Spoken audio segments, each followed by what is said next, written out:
Hello everybody, my name's Waylon, but you knew that already. Welcome back to another episode of A Quick Look, series where I take through some things that I've been getting into recently, whether they be video games, music, or more, all in 5 minutes or less, more or less. Today's topic is Risk of Rain 2. This is a 3D action-adventure roguelite game with heavy emphasis on fun multiplayer and great movement. The story of this game's all over the place. The lore is explained in such a strange and completely optional way that it would be a waste of time to try to get into it. Short and simple, you and your friends are the only group of survivors of a catastrophic disaster and must fight your way through this hostile and bizarre planet to get to safety on the moon. This is loosely connected to the first Risk of Rain, which is also an action-adventure roguelike, but that time it was more or less a 2D platformer. Now, let's get into the good, which are, of course, things I like about it. I think the levels are open and really fun to explore. Given that exploration is one of my favorite things in games, I really like, exploring maps, getting into every nook and cranny trying to find treasure. I think this game really speaks to me. It really helps that most of the characters, too, whether they're vanilla or modded, are very easy to pick up and play. Characters like Engineer, Huntress, Captain, and Commando are definitely my favorite. Then there's characters like Loader that really emphasize the fact that the movement in this game is awesome because she has an awesome and fun grappling hook. The movement in this game, especially when modded, the footage you're seeing right now is modded, bunny hopping is fun but not in the base game,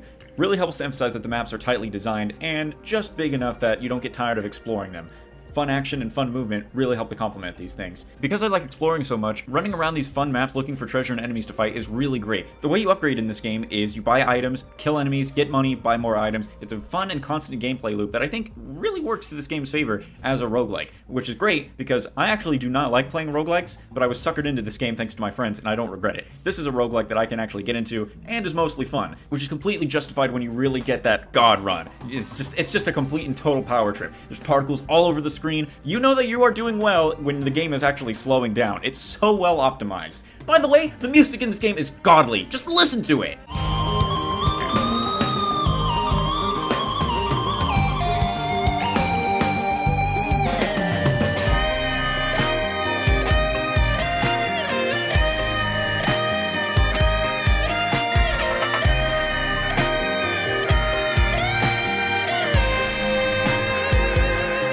But now it's time to talk about the bad, and there are a few, but I'll try to narrow it down to things I don't really like.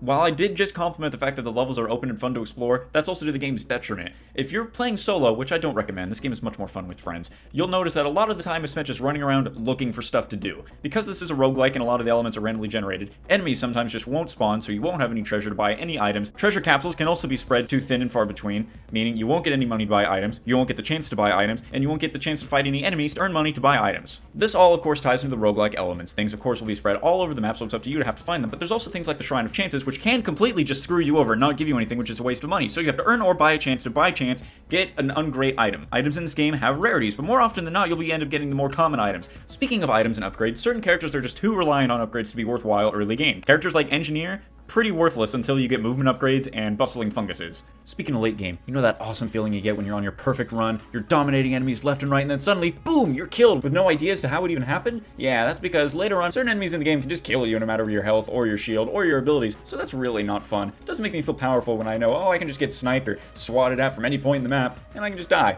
completely ruining it, something that isn't even my fault. Also, to top it all off, the ultimate nitpick at all, I don't like fall damage, and I don't even think it should be in this game. Characters like Loader don't have fall damage, but no character should have fall damage. It sucks. Case closed. Overall, I think this game is much more positive than it is negative. It does have some things it can iron out, but that's nothing that can't be fixed with mods, which this game does very, very well. It's very open, anyone can make a mod, and they're usually all pretty good. But that's it for this episode of A Quick Look. Let me know in the comments what you want me to take a quick look at in the next episode. My name's Waylon, but you knew that already. Stick around for more.